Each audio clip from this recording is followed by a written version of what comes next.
Evil West lassoed the attention of gamers in late 2022 with its blood-splattered mash of Wild West and supernatural themes. Vampire hunting with a six-shooter, duster and boomstick? Goddamn right. Preview footage had a Gears of War meets Darksiders feel with a crimson drop of Van Helsing for good measure. I was excited for Evil West's release for a number of reasons, not the least of which being that it would be the first Western game covered on my Western-themed channel. Why has it taken so long? For shame. I couldn't cover Evil West at release as originally planned and was forced to watch from the sidelines while the discussion unraveled. The mixed reactions which seeped across the parched plains of gaming journalism were a surprise. Not a surprise that opinions were mixed, but surprised by the severity of some opinions. It got me thinking about the review process, review journalism in all forms, and the personal experience and expectation which colours gaming opinion. I couldn't let it go. Why does it matter? Because Evil West was misrepresented, at least in part, and it wasn't a malicious act aimed at burying the game. A surface-level reaction to these reviews, and the overwhelmingly popular vehicle of social media, is to pan the opiners. No one benefits from this. I'm going to break these opinions open for the kernel of truth shoved, sometimes very deep, inside.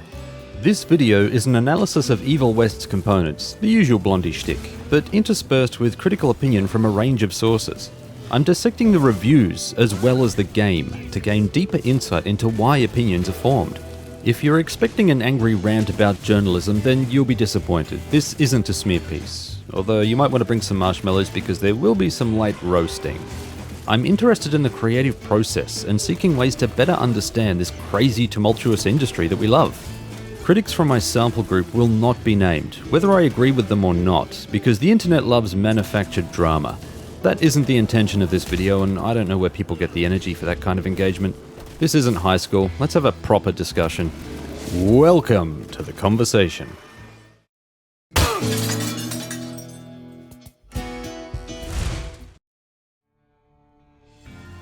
Evil West's stylized intro sets a high watermark for its presentation. Focused movement to draw the eye, a Wild West setting replete with trimmings, and the classic compression-heavy twang of an electric guitar banging out a jumpy tune.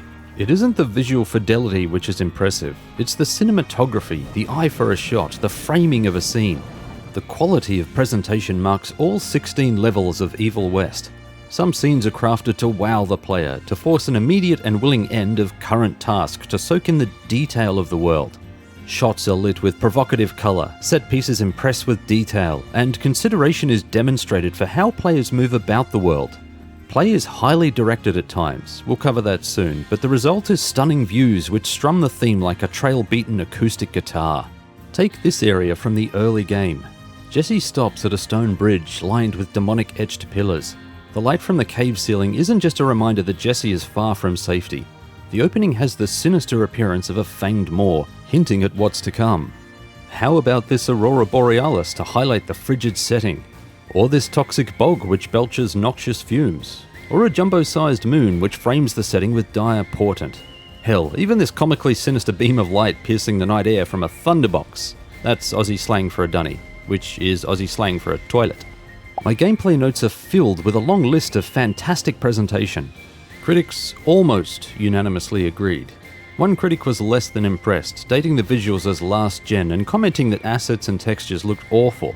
They did concede that there were decent looking locations here and there. Why this opinion when the general consensus was positive? I didn't have to dig far for potential reasons. Some textures are a blurred mess, usually on boundary walls or assets which weren't designed with scrutiny in mind. Evil West's flow is geared toward funneling players into the next area, not lingering on the finer details of texture color or prop design. Poor texture quality is a fair criticism where it applies. I never noticed an issue with props. They are just props and designed to fill a scene or be smashed into jagged splinters. Could this have been fixed before I played? Possibly. The notion that visuals must be bleeding edge is less defensible. Whether these studios are indie, AAA, or anywhere in between is less important than the gaming experience. Evil West was built in Unreal Engine 4, so yes, technically it is last gen. There's an argument to be had that visual fidelity isn't universally applied in Evil West, but attention is shown where it matters, and in my opinion, that's enough. I don't need to see the wrinkles on a horse's testicles to enjoy a game. Cutscenes are one of the few points that critics agreed were great. The motion capture, voice acting, and cinematography punch far above their weight, and I enjoyed the drama which unfolded on screen, plot holes, cheesy lines and all. Scenes are shot with care, and seasoned voice actors sell the characters with an effort that reaches for the stars without being too hammy. I'm not a cinematographer, but I appreciate what Flying Wild Hog achieved with their presentation. One critic lamented that the cinematics weren't representative of the visual quality in the game.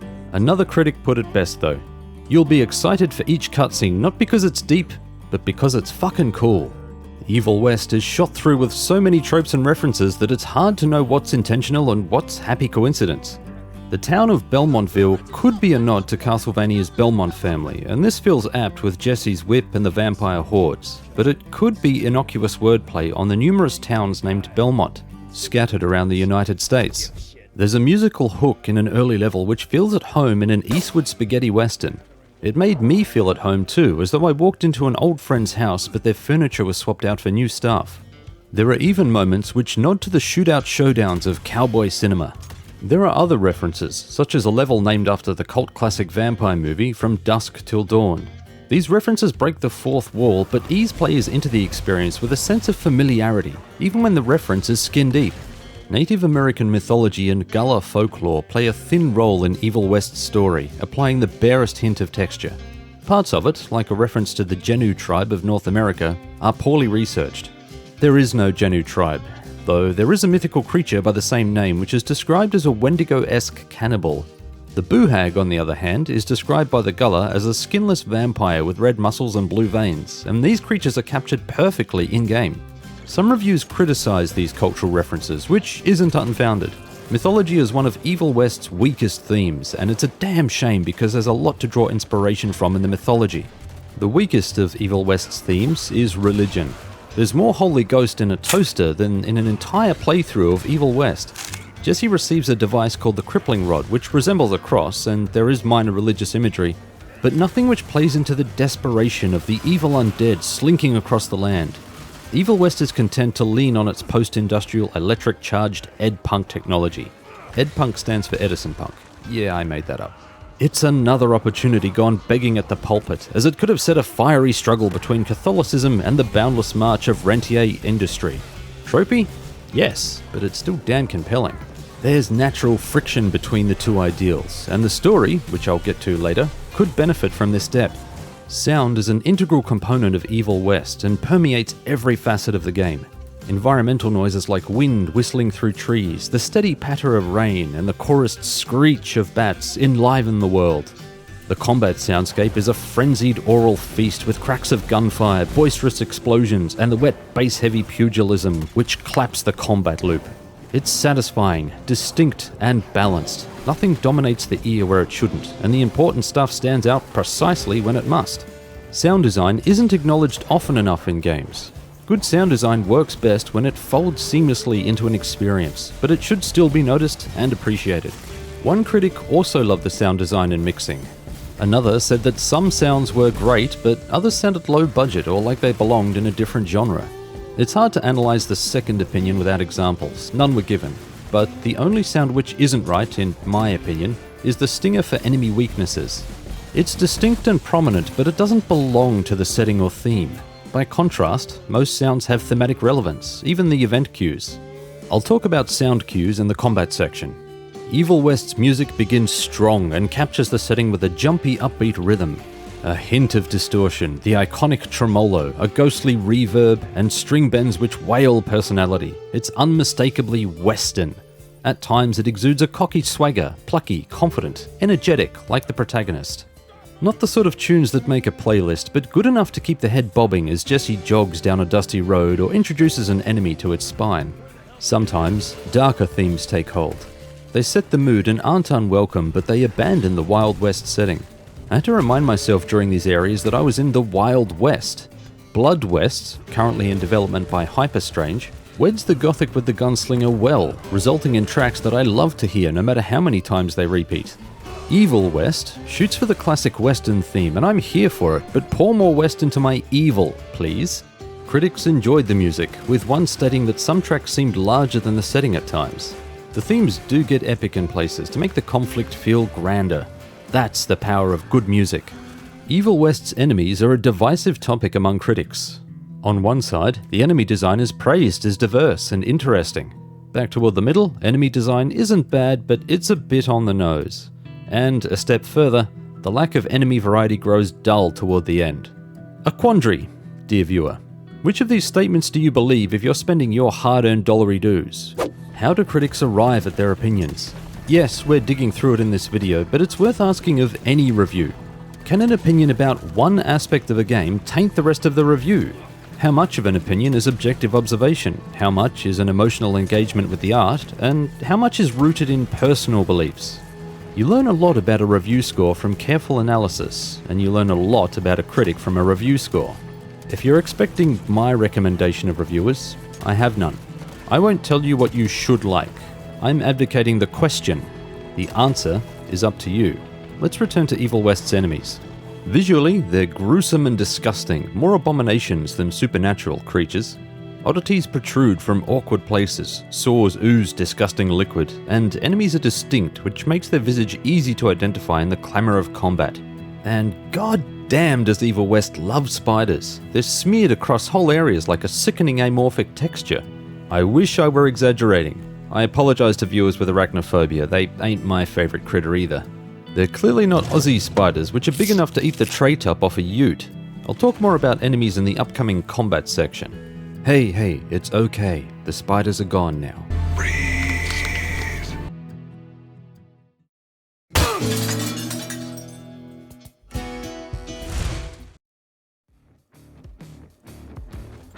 Evil West is described by developers Flying Wild Hog as an over-the-top, pulpy, high-octane action game which doesn't take itself too seriously. It was designed as a throwback to the Xbox 360 era of action games, with titles including Gears of War, God of War, and Devil May Cry cited as inspiration. Most critics mentioned at least one of these titles when describing Evil West's gameplay. Flying Wild Hog understand their audience, and the strength of their vision shines clearly in-game. One critic calls Evil West quaint, with a lot of Xbox 360 energy. Another says that it's like The Order, 1886, without the polish. But this statement from another sums it best. Evil West is a traditional linear, third-person action game. Yes it is. Regardless of the descriptors used, Evil West has an irrepressible core tenet, the power fantasy. Many games feature this, it's true, but Evil West makes its intent clear. Every time Jesse steps into the danger zone, bad guys are gonna bleed. His unflappable composure and one-liners cement him as a fun, if aloof character, akin to action heroes like John Rambo or John Matrix. Maybe Jesse should have been called John. The punches are over the top, the reloads are competent flourish, and juggling a loaded battlefield imparts the mastery of a character who could do it all blindfolded. It's the unbridled badassery that's expected of a long-coated, gear-studded cowpoke who has a taste for vampires and shoots faster than he talks. The gauntlet is Jesse's primary weapon, a hunk of metal that screams scoliosis. Imagine running around whacking stuff with a cinder block for an arm. Other weapons augment the roster, but they're situational and use cooldown timers. Combat consists of punches, electricity, and abilities. Evil West is a brawler, first and foremost. Being close to enemies means inflicting more damage, all the encouragement anyone should need to throw down. The opening moments and even the trailers and pre-release footage make this style of play clear. Surprising that multiple critics lamented that Evil West was more brawler than shooter. Perhaps they hadn't watched the trailers or pre-release footage, or perhaps it was the blind expectation of a game in a Western setting that guns were the primary focus. It's hard to believe that this misperception didn't skew first impressions though. Have you looked forward to a meal with your friends? Fried chicken or that awesome burger joint that grinds their own meat. You visualize every bite, taste it in every breath the whole day. Then, at the 11th hour, your mates change their mind and you get pizza instead.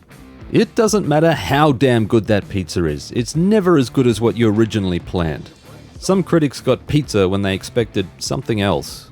Fights are telegraphed with the ease and regularity of a senior citizen on a high-fiber diet.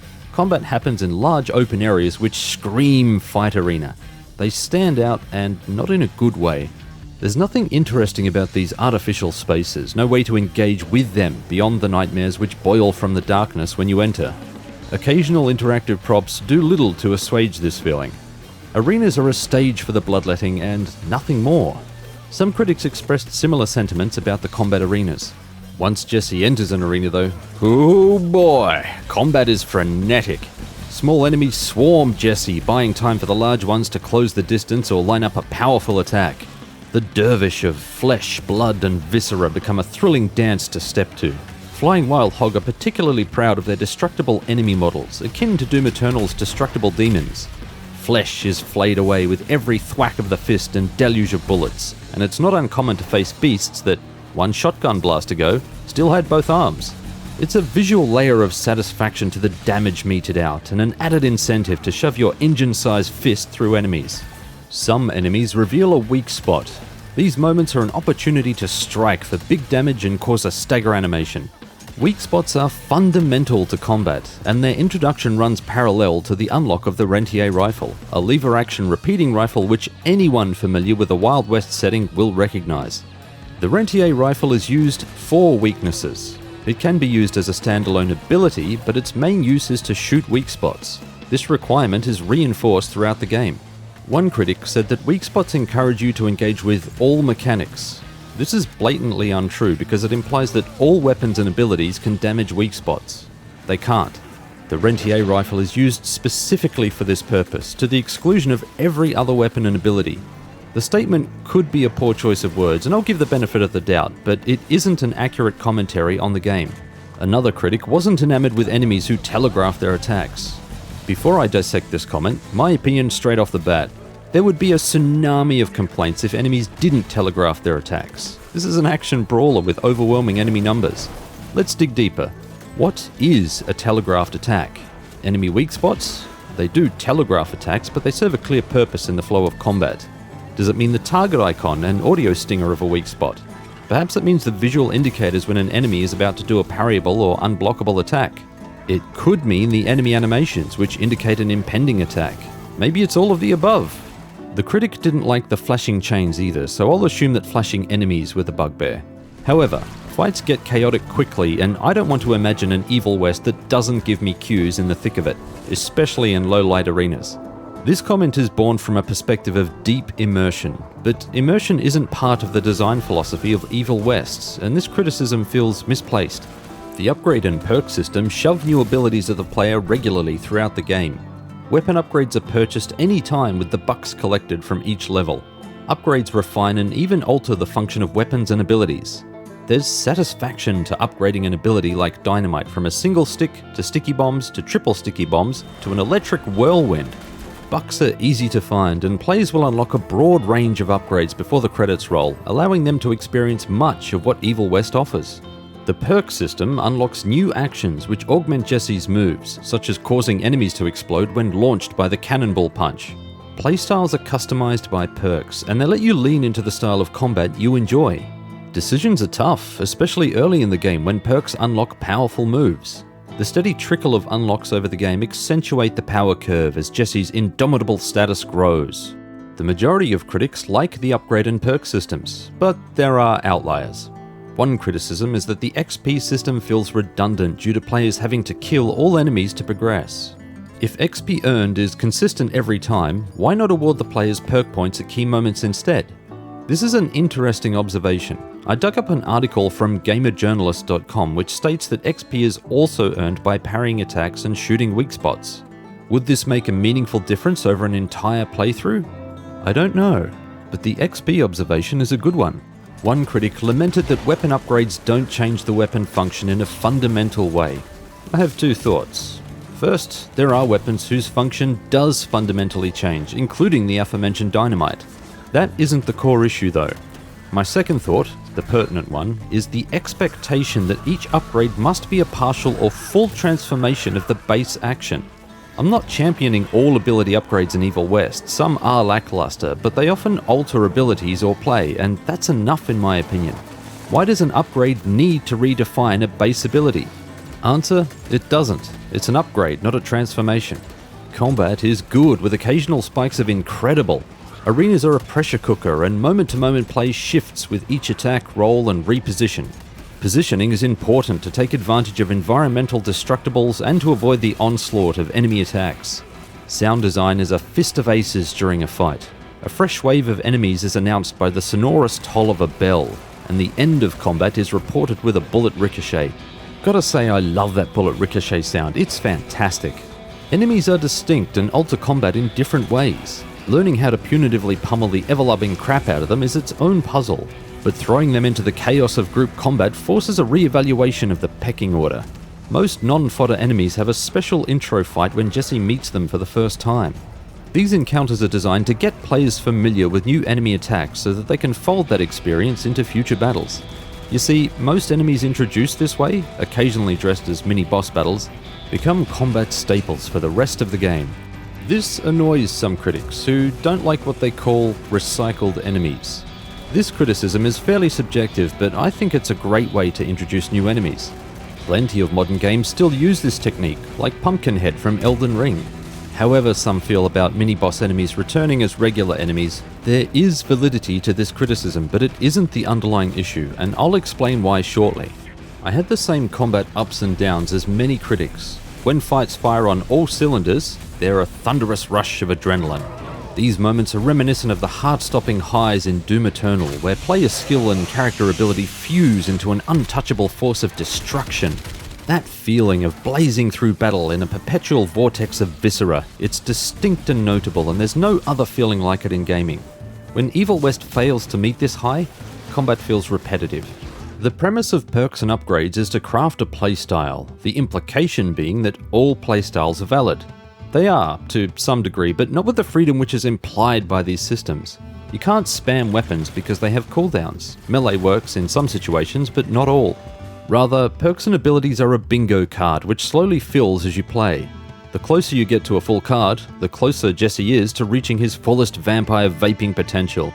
Upgrades and perks can be reset, and the points and bucks reassigned at forgiving intervals, meaning that players are encouraged to experiment and constantly reassess their loadout. It means that if perks and upgrades don't perform as expected, then they don't become an ongoing punishment for trying something new. Some critics may have backed themselves into a corner with rigid playstyles, such as spamming jump and attack. I'm assuming the critic meant roll, not jump, which obviously becomes repetitive. Another critic shared my opinion that some might find combat repetitive because they only use moves which work for them. They aren't encouraged to try different things. I had the most fun with Evil West's combat when I was using all the abilities at my disposal, not cherry-picking the ones I liked. This was an almost universal truth in combat. One critic said that the length of cooldowns ruined how intense and fast-paced the action could be. I agree to a minor extent. Some cooldowns are longer than they should be, but it's a small adjustment. Combat is already fluid, especially the later fights, but all of the tools are there to facilitate that amazing flow state, for the most part.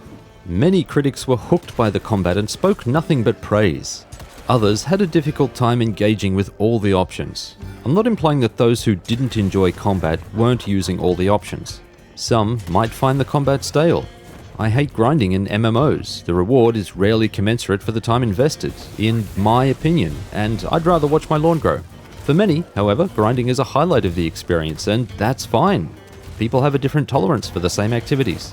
I get the impression that the negative critics were locked to a smaller pool of abilities or forgot that some abilities existed, an impression reinforced by the language they used. This was highlighted as a potential sticking point by another critic, and if they felt the need to point it out, then it's likely that they experienced the problem too, before realizing the full potential of their arsenal, just as I did. Enemies are killed by dumping damage into them. Doesn't usually matter which attacks you use, so long as they draw blood. Kill stuff your way, right? What if your way involves uninspired repetition in every single fight? What if you only use a handful of moves? There's no penalty for playing this way other than a ridiculously dull combat loop, but there's no incentive to do anything else. What if some enemies had weaknesses which were exploitable only by specific weapons or types of damage, like throwing dynamite at a leecher who is about to shield slam? These attacks could deal massive damage, cause a long stagger, drop a pickup, or even damage nearby enemies. Players would be incentivized to use their full arsenal in a deeper combat puzzle. Players could ignore the system if they chose, but the incentive to use it would always exist, and there would be little reason not to. Would people complain about recycled enemies if they were more interesting to fight? I believe that this criticism would disappear. No need for 50 unique enemies or combo meters. Abilities are unlocked at key moments in the campaign, and there's no way to fast-track acquiring them. Why not tie the unlock of a new ability with the introduction of a new enemy and their weak point? It's extra work to have people use all abilities, but player engagement isn't the only reason I suggest this. Some enemy types, especially bosses, are beyond the reach of many of Jesse's attacks. The final boss is so fast that some attacks are virtually impossible. These encounters would feel less repetitive with an expanded weak spot system which allowed players to use more of their kit. There's one more point.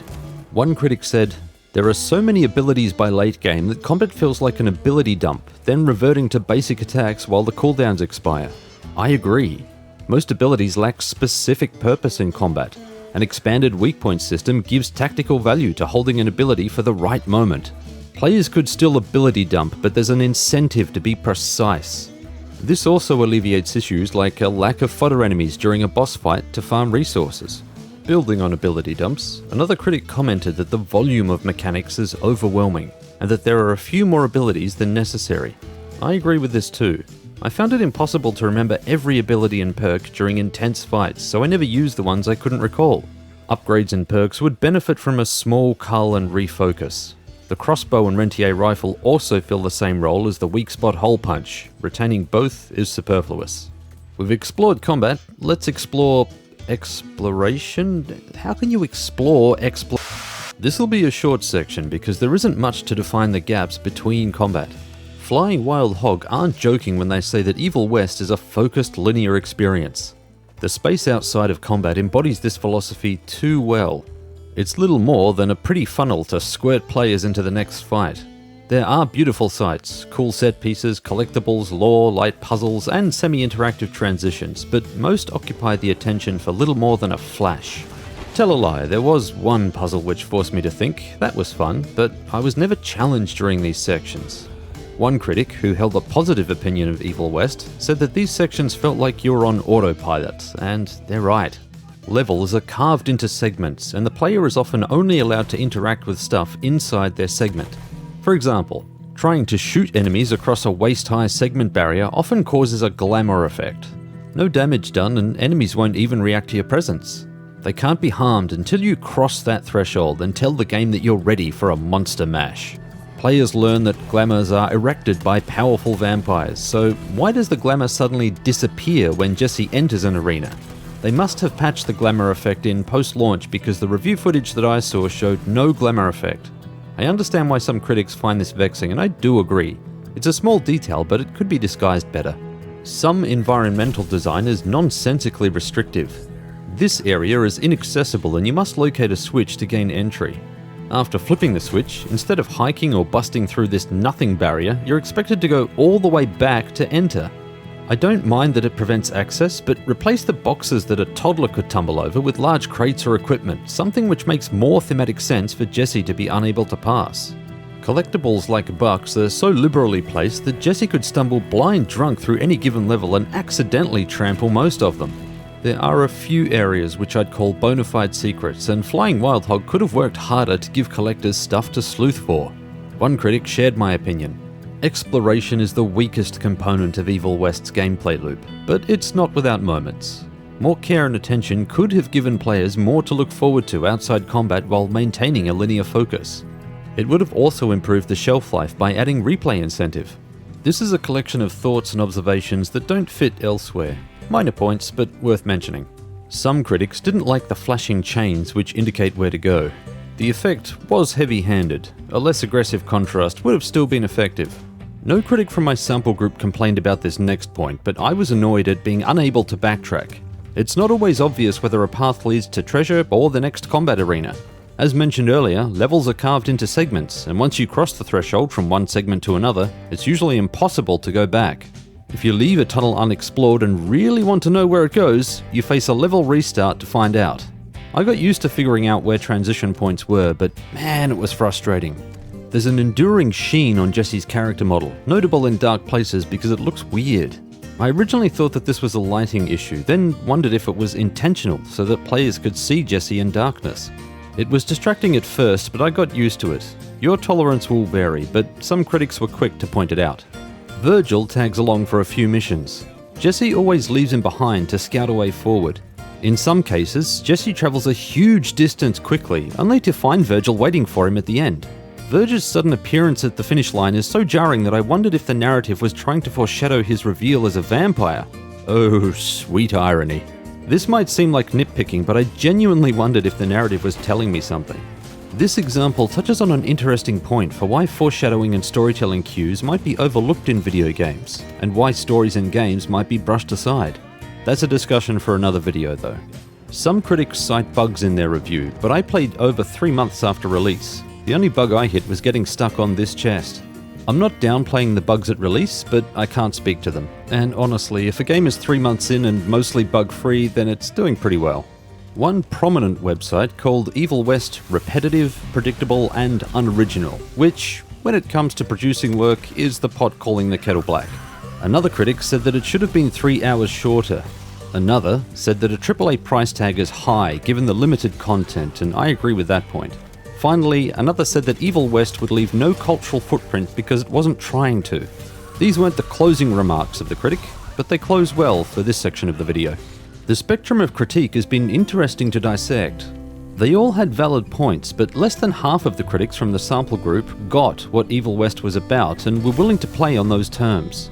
We're not finished. The story section is moments away, but there's one thing left to mention. One critic said that they were unsure whether to give Evil West a strong recommendation or a regular recommendation. Strong recommendations were usually given if a game met key criteria, which included innovation, but the idea was that the game needed to benchmark in some way. It's a personal rating system, and I'm not passing judgment on that specifically, but it did make me think about why we play games. There are many reasons why we play games, of course, which can be measured in many ways, but the defining factor which all games should have is that they're fun to play. Isn't that the essence of all play? To have fun? How do we reach a point in video game commentary where fun is barely substantial enough to justify a strong recommend, to borrow the term? I'm not passing comment on the critic or critics in general, but gaming discourse as a whole, as this attitude has become more prevalent in recent times. I'm not the only one who recognizes this shift in attitude. Friend and fellow YouTuber Deadforge has also noticed this behavior and has things to say. Over to you, mate. Evil West is underappreciated because fun tends to get overlooked in the current landscape of gaming as a whole.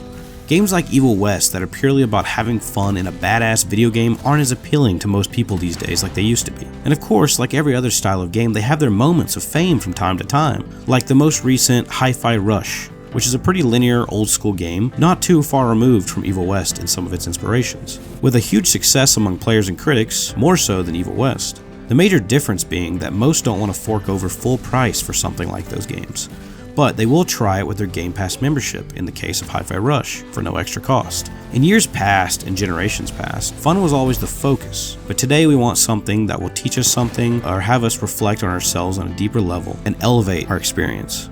And that's great, but we can still enjoy games that offer pure entertainment value as well. Many critics and players alike are so hard on games like Evil West, and it's a bit sad.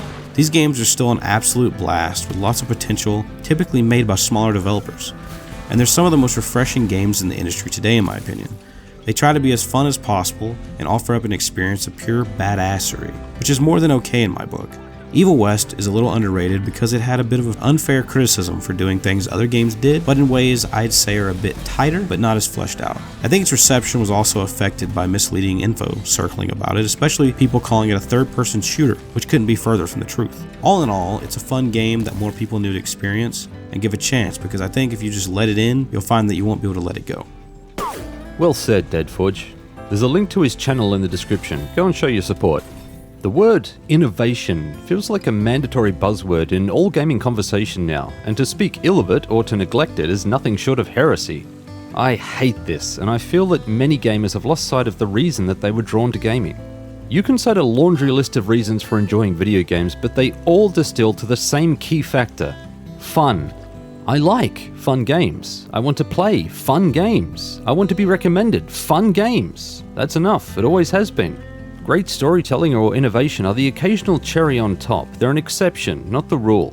I'm not saying that developers shouldn't strive for these things. I'm saying that they don't need to write War and Peace. Developers, if your game is fun and it's my bag, I'll buy it. So will others. Evil West is damn good fun, and I enjoyed my time as a Castlevania cowpoke. Nothing more required.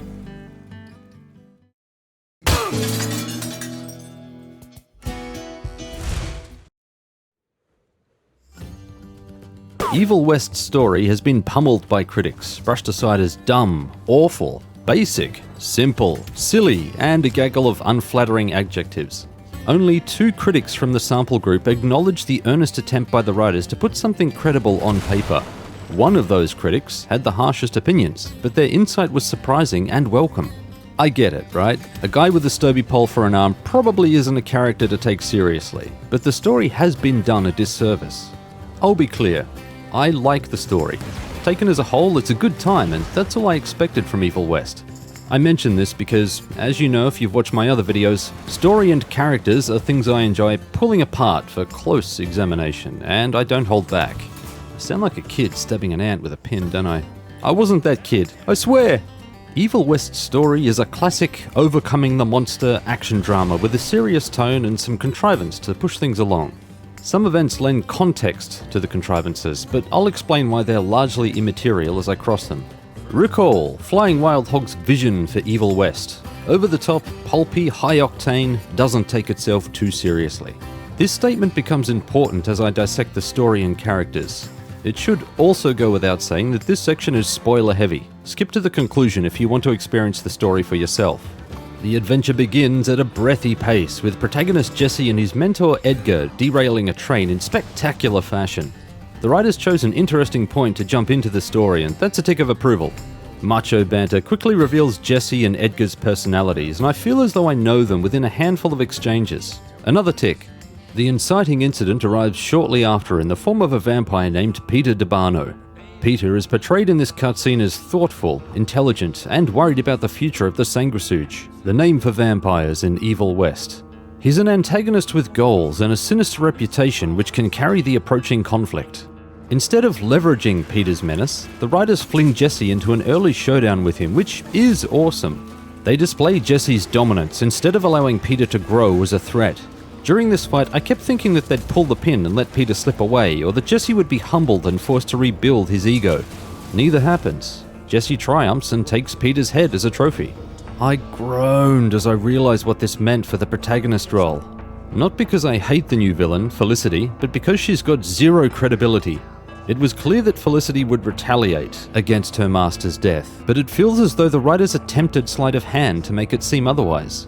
It's also baffling why she doesn't help her father in the fight, which would have ended this story before it began. It's apparent that things aren't right between Jesse and his father, William. The initial friction boils to heated argument about Jesse's role in the Rentier Institute. Jesse believes that he's a born field agent and sees value in clearing vampire dens with his street howitzer. William views Jesse's role differently. Jesse will one day take over his work and lead the Rentier Institute. William's language is important in these scenes. He's harsh and annoyed at having to spoon-feed Jesse his destiny. If Jesse won't accept his place, then William will make him. Slight tangent. Does it seem like a strange omniscient gift that people have when they say that they know how a plot will unfold? If you press them as to how they know, they might offer a vague response, or they may have no idea, they just know. Their prediction, however, is no accident. Examine the language of William's speech. Look at the parallels between the struggle of the Sanguisuge and mankind. Jesse and Felicity are opposites of the same coin, carrying their father's legacy as best they know how. A passing of the torch is often accompanied by loss in storytelling. No one could predict how the particulars unfold from here with surety, but a confrontation with Felicity is certain. And the passing of William Rentier? Well, that's more likely after this exchange. This is the first whiff of foreshadow, and it sets the general direction of the story. If the plot starts to seem predictable now, it's because of deliberate foreshadowing. William's fate solidifies as Jesse and the survivors flee a destroyed institute. The gauntlet is all that remains of William's dedication now, and it's in Jesse's hands. Or on Jesse's hand. It's impossible to miss a message so poignant. Any uncertainty about William's fate is buried here, and each new turn becomes another shovel of dirt onto the casket. You're indirectly shown that he's not going to make it. This moment is likely where reviewers felt certain of the story. Not because they're clever, so much as they were guided here by a knowing hand. The blunt storytelling is deliberate to ensure that no player is left behind. Jesse's hunt for Agent Bloom is the first major contrivance which nuzzles the story forward. Why would Bloom have any information which could be useful in tracking Felicity? It's an impotent shot into a moonless night, but it pays off because the story needs it to. Bloom knows of the new strains of sanguisuge, and he also knows exactly where to go next. How convenient. One major outlet describes Evil West's story as by the numbers. There's nothing by the numbers about this story. It isn't orderly or precise, it's noisy and littered with contrivance. Jesse's trip to the sawmill leads him into a forest where he uncovers the corpse of a giant beast. The sanguisuge are harvesting the leeches feeding on the corpse to use in their experiments. The gargantuan creatures are never adequately explained. What are they? Where did they come from? And how did no one notice this thing waiting on the forest floor? How do the vampires know that its blood is powerful, and how did they find it? Doesn't matter. The Kingston oil fields mission confused at least one critic, and with no foreshadowing, it's easy to understand why. My hunch was correct, that Harrow was a corrupt turd that can't be flushed, but his illegal activities are non-existent up to now. This was a chance for the consequence of Harrow's corruption to be deeply felt in the plot, but the writers never went for it, and I'll be damned if I know why. A by-the-numbers script would have confronted Harrow with his selfish decision and either provoked outrage or shamed him into compliance. Instead, Harrow admits his bureaucratic loose end in accountant Jonathan Biddle, then laughs in Jesse's face. After Jessie defeats Felicity's champion, she knocks him unconscious. This moment presents a couple of things. Firstly, it's a huge ludonarrative dissonance between the unstoppable piston fist Jesse Rentier, who up to now has been pummeled and tenderized and exploded and generally had his shit kicked in by every sanguisuge under the black hole sun. Why would a shoulder tackle knock him unconscious? This is always an issue with the overpowered hero, portraying their vulnerability in a plausible way. Jesse's incapacitation here is weak. Secondly, Felicity walks away. She has a sworn enemy at her feet, helpless, and she walks away. What the hell is even this? Another baffling contrivance. Even the most casual player should be asking questions of the plot now. Even if you enjoy Evil West, and I certainly do, this is dumb.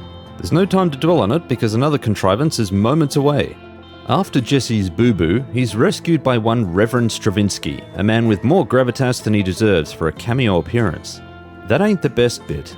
You see, the Rev happens to know that Rentier Institute set up shop a while ago in the nearby mountains. Since then, rumours of lightning storms and powered gloves have circulated through town. Hell, even Verge has heard of the mythical Faraday cage in the mountains. Where the fuck did this information come from? If Verge knew about the place, why remain quiet until now? Why didn't William mention it when he learned that the gauntlet was busted? Contrivance! It's a damn contrivance, I tells ya! William feels 40 years younger, and his crippled leg is magically healed after receiving the cure. Something is obviously wrong. Listen to the language used. Young blood needed. Vigor. Vital. All words of rejuvenation and life force. Language which foreshadows William's eventual turn into a vampire. Fiction writers will pick the tell here, but it may affect casual readers in subtler ways. A reader may feel that something is off, but can't identify the detail. They know that William shouldn't be dancing like a young man, but it's the language which remarks on his condition. I enjoyed William's taunts during the train yard level. Taken at face value, they add flavour. Listen to the words, however, and recognise the great narrative potential which the story failed to deliver. You don't smell the same, son. Your scent is stripped of doubt. It's strong, confident. Don't be afraid, son. I sense your determination. You're finally growing up. I used to dream that someday you'd find your way to walking the path I worked so hard to lay down for you. You don't need to do that anymore. Without my gauntlet, you're nothing but a man. Fragile, human. William's twisted comments are the window into his fading soul. The writers did a great job retaining the essence of William's personality while giving it a dark, heart-aching twist. Had Jesse shown more emotion during this sequence, it could have been an earnest tug on the heartstrings. Instead, the biting commentary hits a brick wall who exhibits a stoicism that Epictetus would be proud of. The story ends with the expected pomp and accolades. All loose ends are tied, and there's even the hint of a sequel. There is one more thing though. Early in the story, it's mentioned that there are at least 50 branches of the Rentier Institute, presumably spread across America. During the story, however, Calico is treated like it's the last bastion of the Institute, and that its fall would herald the end. I get that the other branches may be less sophisticated or less funded, but even with the destruction of Rentier Institute headquarters and its Calico base, that's at least 48 branches left, according to my finger math? Did I miss something? Some people harp on nitpickers, but details matter in a story. Drop into the comments and let me know what you think about this. One outlet wished that the story was more complicated. I posit that the story was complicated enough, but the pieces weren't used in a cohesive, logical, or fleshed way. There's more to say. Story is part of the puzzle, but in order to suggest better things of it, we must examine the characters. The design of Evil West characters remind me of the Dishonored games. They have a stylized, exaggerated look, bigger hands, distinct facial features, that sort of thing. William has the long, austere frame of a man who rarely smiles. Jesse looks like he chin-butts walls for fun. Amelia's angled face lends a harsh severity appropriate for her experience. There's a distinction to each character which visually relays their personality, and I love that attention to storytelling. These style distinctions were more pronounced during development, but the team toned them down to something less comical, presumably to fit the darker narrative. The cast of characters is sizable for a simple story. The motion capture for each character is well performed, and professional voice actors provide the personality. Most of the voice actors are game industry veterans, and their quality shines during each cutscene. They animate the characters in an entertaining way, their acting hampered only by the occasional poor line. Every character in Evil West is flat. That is, they don't emotionally change during the story. This simplicity contributes to the perception that Evil West's story is basic. Flat characters aren't bad writing. Many action flicks have flat protagonists. Famous examples include James Bond and Indiana Jones. Flat characters maintain a narrative consistency throughout a story. They're a bedrock, a foundation which viewers can rely on for stability when the events come thick and fast. Flat characters often deal with situations in a predictable way, and the joy of watching them is in knowing how they'll react and seeing how their action affects a situation and those around them. Evil West's characters follow the flat archetype to the letter. They play individual roles while forced to work with the idiosyncratic behaviors of each other. Fireworks are guaranteed, and they don't disappoint. The word cringe is the literary scat in many reviews.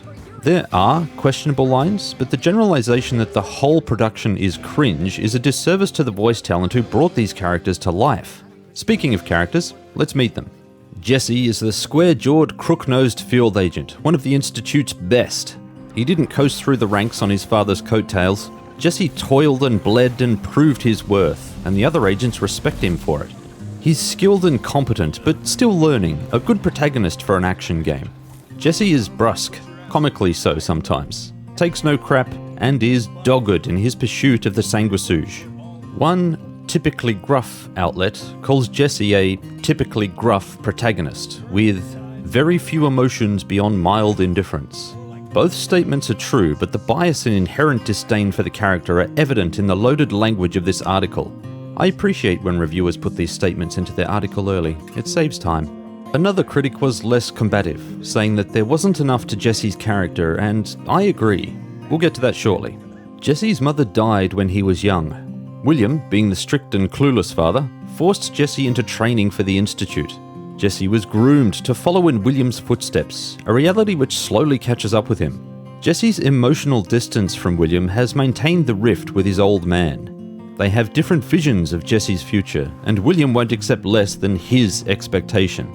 The language he uses to vent frustration at Jesse's reluctance is a father speaking to a boy. Jesse never grew up in William's narrow view of the world, and he's not afforded a working man's respect. You see where the narrative beats lead.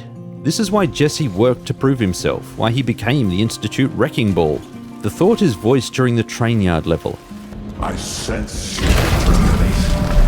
You're finally growing up.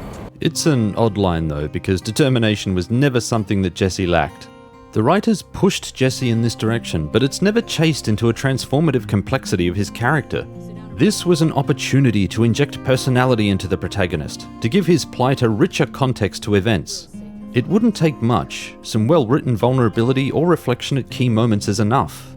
Protagonists need to struggle to be adored. We want to see the cracks, want to see the humanity beneath the 5 o'clock shadow and the cylindrical reflection in the revolver barrel. William's directive to Jesse after the dirigible crashes into the Institute is to find Edgar. Edgar is the experienced agent, one of the Institute's best, but this is also a slight against Jesse's inexperience. William is passively saying that he doesn't trust Jesse's ability to handle the situation. A subtle twist of this exchange could have fanned the flames. Jesse is largely unconcerned for his father's well-being, both when William is injured and again when he turns. Here, the story and characters diverge, at least in Jesse's case. Having your father mauled to the edge of death and transforming into the thing he dedicated his life to fight should elicit some emotion. Trepidation, worry, sleeplessness, regret, a range of emotions which Jesse as a character is wholly unable to express. Not because he can't, but because he wasn't written that way. Recall Flying Wild Hog's directive for Evil West. Over the top, pulpy, high octane, doesn't take itself too seriously. The characters abide. The story does not. Jesse is thrown into a situation that any rational human should care about, should have feelings about. If it were clear that Jesse disdained or despised his father, that their relationship had soured that much, then his indifference makes sense, but it isn't the case. Jesse applauds his father and the work he's done. He's a company man and believes in the mission. You don't get that kind of buy-in from a rebellious child. The story is asking Jesse to care too much about his situation outside roast vampires, and the burden is more than he could bear. There are moments which could have offered self-reflection, like when Jesse and Edgar return to the bar to find that almost everyone has been slaughtered by Vampire William. Jesse let William live, against William's own edict, because of Jesse's belief in a cure. Edgar and Virgil vouch for this decision, but they recognize that killing William is Jesse's choice to make. He doesn't make it, and people die. In many stories, this would be a moment for the protagonist to self-reflect. This should have been the moment that Jesse realizes the burden of leadership. Instead, the Western wrecking ball rides out to destroy more shit. The pivotal moment when Jesse puts that bullet between William's eyes has the weight of a slow-motion sneeze, even as flashes of William's former humanity burn through the dark mask. Peter DeBano taunts Jesse about his relationship with William, saying that his father never cared about him. This is a nice, insidious barb with no flesh to puncture.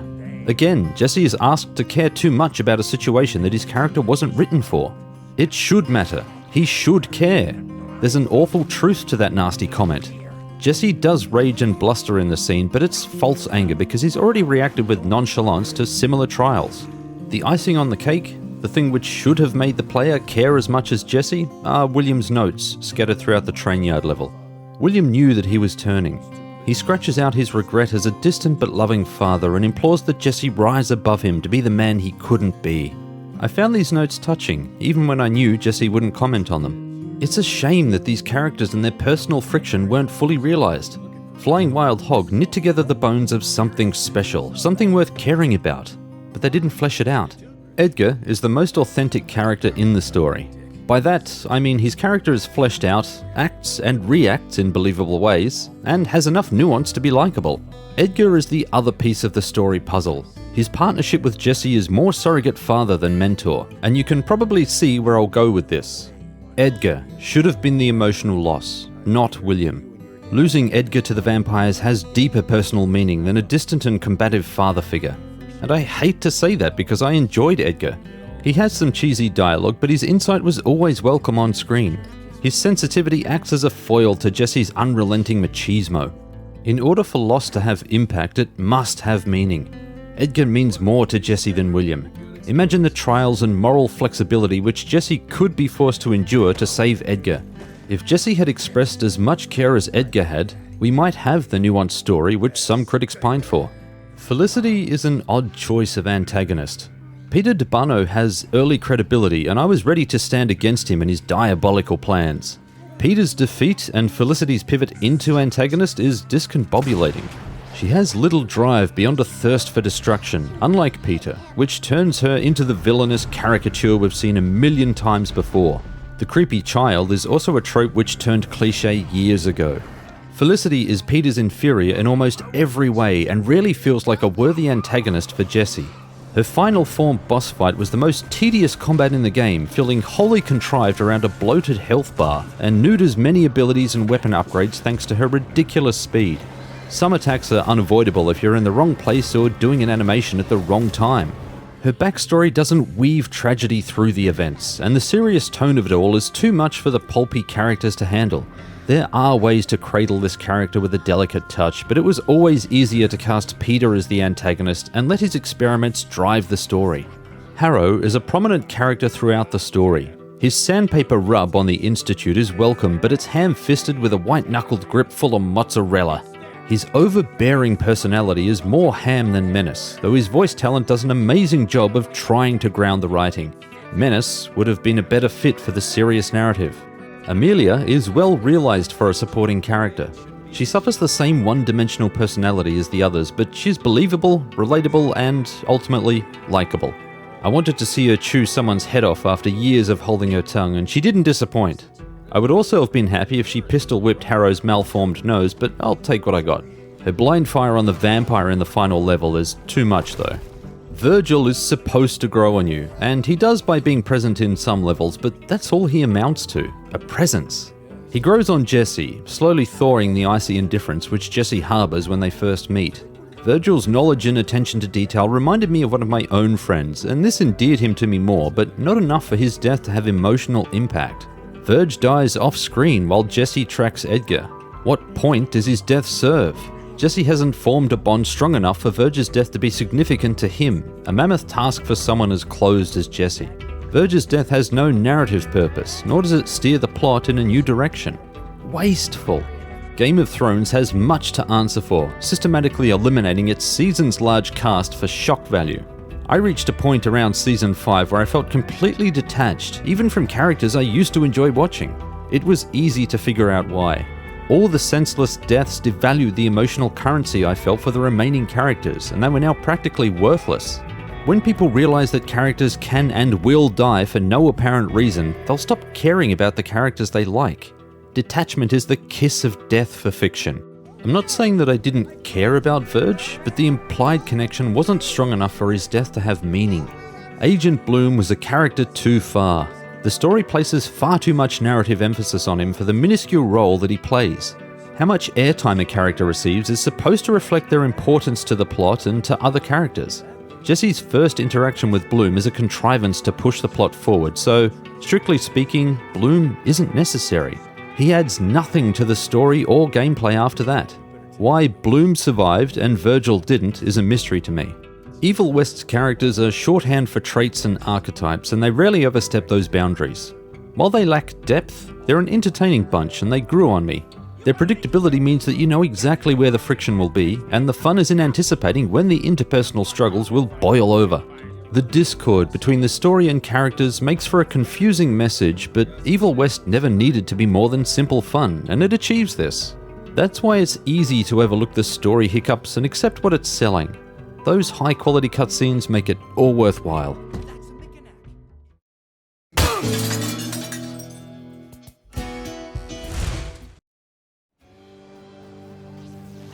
Evil West had a rough entry into the gaming scene, which wasn't entirely fair. Critic expectation for what this title would be were varied, despite pre-release footage making the general thrust of play clear, at least in my eyes. Opinions were formed from this initial bias, for better or worse. Those who embraced what Evil West was putting down had a better experience than those who tried to play their own way. Throughout the creation of this video, I asked myself what the goal was in critically analysing reviewer opinion. Initially, it was the vindication of Evil West, but this no longer feels accurate. As with all my videos, I demand answers from the smaller components to deepen my connection with video games. Then I relay my findings to you. In some ways, this video was a collaborative effort, cobbled from a spectrum of critical opinion. Even that doesn't feel like the full truth though. Reviews offer a glimpse of a game, but they're filtered through someone else's lens. We need to get better at interrogating what we see and hear because they may not represent the true nature of what we're presented, or they may be factually incorrect. Evil West was an easy study, but the depth of unjustified negativity was still staggering. I read the comments on these reviews and it scares me how many people base a purchase on a single viewpoint without question. This isn't only an issue with games journalism, but broadly across every facet of journalism and critical opinion. The stuff we take at face value in an age rife with misinformation is alarming, and it's getting worse. I hear the argument already. They're just opinions, bro. Everyone is entitled to an opinion. True. Here's another truth. Reviews inform people about the purchase of a product. Reviews have power, no matter who writes them. With that power comes an ethical responsibility to faithfully represent the product. Mainstream games journalism has failed gamers for years, blatantly in some cases. Content creation has risen to compete, but creators don't get a free pass either. It's easier to exercise bias as an individual compared to when someone else pays your bills. No one should be above scrutiny, including me, so head to the comments and tell me how crap I am at this long-form gig. Hurt me plenty. Do it! My point is to arm yourself. Not literally, the most dangerous thing around my house are the Aussie possums. Arm yourself with information. Watch as many reviews as possible, especially from reviewers you don't normally watch or agree with. Be open to the idea that insight can come from anyone. Finally, remember that it's your money. It's up to you to decide if the purchase is worth it, not a journalist or a content creator. Don't tolerate being shamed for spending money or enjoying a game which runs contrary to the vox populi. Fun games are worth playing, and Evil West is a fun time. Combat can feel chaotic and unfocused by the late game, but it's always a thrill when Jesse dominates an encounter, and even when he scrapes through on a stricken health bar. The game fires when all abilities and perks are used to their fullest potential. This may be a tall task for some, but it is objectively the best way to play. Know that going in, and you're forearmed for a good time. Perhaps you're one of the cool kids who watch these videos because you've played Evil West. What did you like about it? Was I fair or did I screw something up? This is the conversation, so make yourself known in the comments. A fistful of thank yous to all my patrons who brought you this video, and a cannonball punch thank you to I'm Your Huckleberry supporter Nosh. Patron support means that my gauntlet never runs out of juice and I can continue slapping the sanguisuge. That's not a euphemism. Patrons can also access exclusive content like the script for this video, as a way of saying thanks. If you'd like to see your name here or want to support the channel, there's a link to my Patreon in the description. Links to Twitter, Discord, and my longplay channel Blondfire are also in the description. If you enjoyed this video, then weak spot shot that like button, subscribe to the channel, and charge the Blondie experience through the lifeblood of your online expanse. Remember the can. Thank you kindly for watching.